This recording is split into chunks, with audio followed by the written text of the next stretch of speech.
അസ്സലാമു അലൈക്കും. നിക്കടിയാണ്.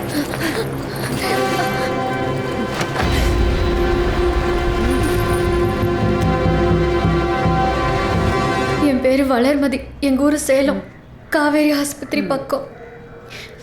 സേലത്താ? പിന്നെ നീ എന്തിനാണ് സേലം ബസ്സിൽ ഒരു അങ്കമാലിക്ക് പറഞ്ഞേ? അത് പറയടി. നീ ആരെ പറ്റിക്കാനാടി പറുതിട്ടിട്ട് 3-4 ദിവസം അങ്ങോട്ട് ഇങ്ങോട്ട് കിടന്ന് കറങ്ങിയത്?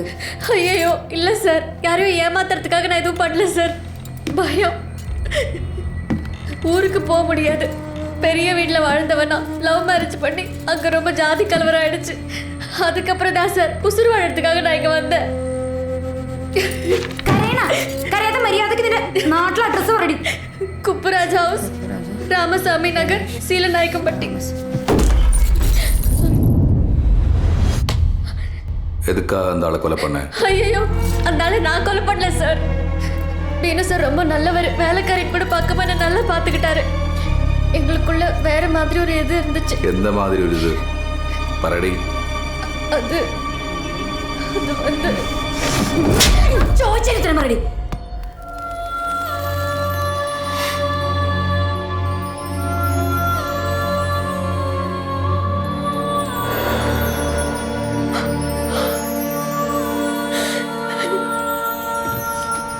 அப்போ நீயல்ல, வேற யாரு? அது உனக்கு தெரியாதா? சார் அது எது? என் புருஷன் தான் சார் செஞ்சிருக்கணும். அவன் கண்டிப்பா என்னையும் கொலை பண்ணிடுவான். அதனால தான் சார் நான் தப்பிக்க பார்த்தேன். നീയും സിയയും തമ്മിലുള്ള ഇടപാട് അയാൾക്കറിയോ? நான் சிஏ சாரோட வீட்டில் ரொம்ப வசதியாக வாழ்ந்துட்டு இருந்தேன். அந்த ஆளுக்கு அது பிடிக்கல. அவன் ரொம்ப மோசமானவன். அவன் என்ன வேணாலும் பண்ணுவான். என்னையும் பினு சாரையும் கொல்றதுக்காக தான் அவன் ஜெயில இருந்தே வந்தான்.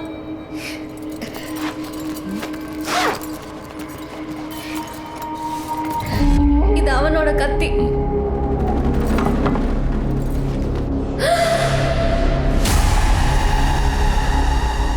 பினு சார் ரூம்ல கீழே கிடந்தது. அப்ப புரிஞ்சுக்கிட்டேன் ഇത് അവൻ தான் பண்ணிருக்கணும்னு. ഈ കാര്യം കോടതിയിൽ പറയാൻ തയ്യാറാണോ? എങ്ക വേണാലും சொல்றேன் சார்.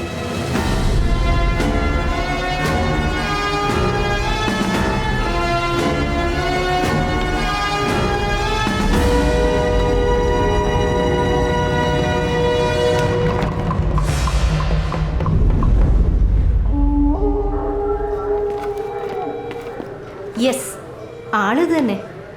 ആ മുറിയിൽ ഒരിടത്തും ടച്ച് ചെയ്യാതിരിക്കാൻ അയാൾ ബോധപൂർവം ട്രൈ ചെയ്തിട്ടുണ്ട്. അറിയാതെ വീണുപോയ ഈ അടയാളം ഒഴിച്ച്. ബട്ട് ആ വുഡ്ലാൻഡ് ഷൂ അത് ഇയാളിടാൻ സാധ്യതയുള്ള ഒരു ടൈപ്പ് അല്ലല്ലോ.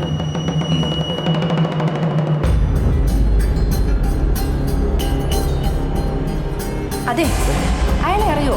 ഇല്ല. 500 എന്തെങ്കിലും ഫൈൻഡിങ്സ് ഉണ്ടായാലും വിളിക്കാം. പോലീസുകാരെ കുറിച്ച് താൻ എന്താണ് വിചാരിച്ചേ? എന്താടോ? ഇയാളെനിക്ക് കൈക്കൂലി തരുന്നു സാറേ? ഇല്ല sir.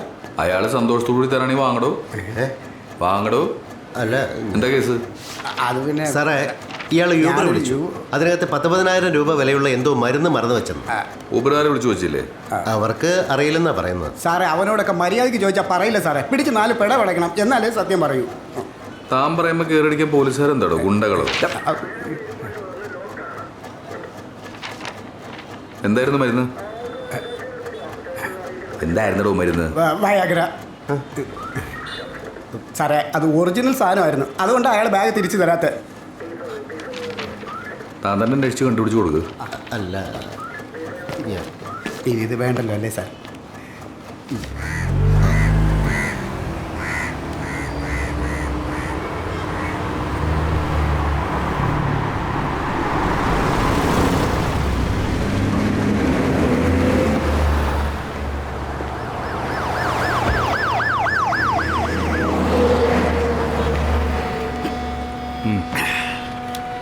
Hello, I am Nikhil.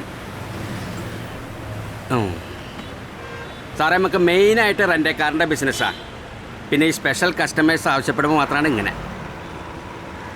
ചാവുന്നതിന് മുമ്പ് ഇങ്ങനെ CI നമുക്കൊരാറ്റം പണി തന്നിട്ടാണ് പോയത്.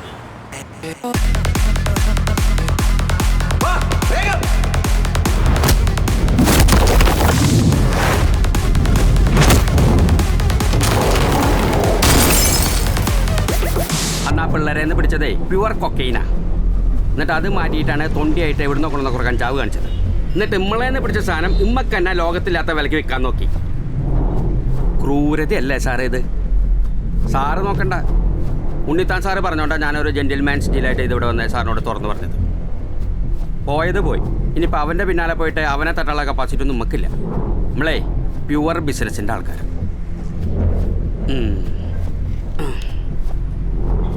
എന്നാ ശരി സാറേ, നമ്മൾ തിരക്കണം ഒരു കാറും.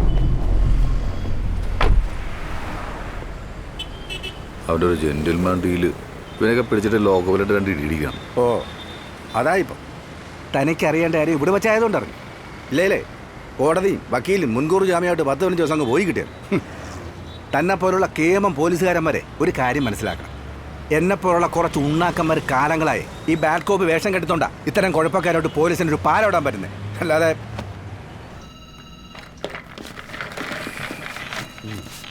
ഓവർ പബ്ലിസിറ്റിയും മീഡിയ അറ്റൻഷനും ഒഴിവാക്കാൻ വേണ്ടിയാണ് ഈ കേസ് അന്വേഷിക്കുമ്പോൾ യൂണിഫോം പോലും പാടില്ലെന്ന് ഞാൻ തന്നോട് പറഞ്ഞത്. എന്നിട്ടിപ്പോൾ ഇൻവെസ്റ്റിഗേഷന്റെ ഭാഗമായി താൻ കാണിച്ചു കൂട്ടുന്നത് എന്തൊക്കെയാ? മരിച്ച ബിനുവിന്റെ കൊള്ളരുതായ്മകൾ ഓരോന്നായി പുറത്തുകൊണ്ടിരിക്കുക അല്ലേ? എടോ, ഞാൻ അയാളുടെ സുപ്പീരിയർ ഓഫീസറായിരുന്നു. ഇതെന്നെ എങ്ങനെ ബാധിക്കുമെന്ന് താൻ മനസ്സിലാക്കിയിട്ടുണ്ടോ? നമ്മുടെ ഡിപ്പാർട്ട്മെന്റ് എങ്ങനെ ബാധിക്കുമെന്ന് താൻ മനസ്സിലാക്കിയിട്ടുണ്ടോ? സാർ, ഡിപ്പാർട്ട്മെന്റ് താനിങ്ങനെ കാടടച്ച് വെടിവെക്കാതെ ഇമ്മീഡിയറ്റ്ലി ആ തമിഴൻ ആറൂര് പക്കണം. എടോ, അന്ന് അയാൾ അവിടെ കയറി എന്നതിനുള്ള എവിഡൻസ് നമ്മുടെ കയ്യിലുണ്ട്. അയാളെ കൊല്ലാനുള്ള മതിയായ മോട്ടീവ് ആറൂനുണ്ട്. അയാളുടെ വൈഫ് തന്നെ കോടതിയിൽ വിറ്റ്നസ് പറയും. പിന്നെന്താ?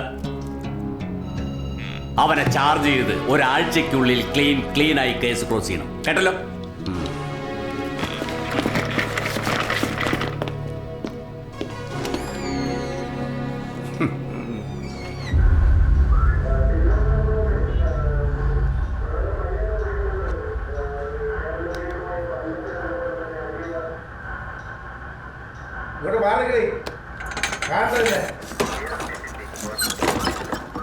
ഇവിടെ എന്താ സംഭവം? സാർ, ഇത് നമ്മുടെ ബിനു സാറിന്റെ വൈഫാ, ലിൻസി മാഡം. കേസിന്റെ കാര്യം എന്തായെന്ന് അറിയാൻ വയനാട്ടിൽ നിന്ന് വന്നതാ. എൻ്റെ റൂമിലോട്ട് ഞാൻ പറയാം. Madam please.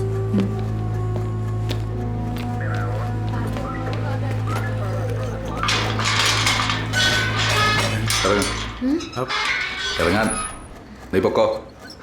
അല്ല സാറേ, പിന്നെ ഇവിടെ കൊടുത്തിരിക്കുന്ന അഡ്രസ്സിൽ തന്നെ കാണണം. വിളിക്കുമ്പോൾ ഒന്നോളണം. പൊക്കോ.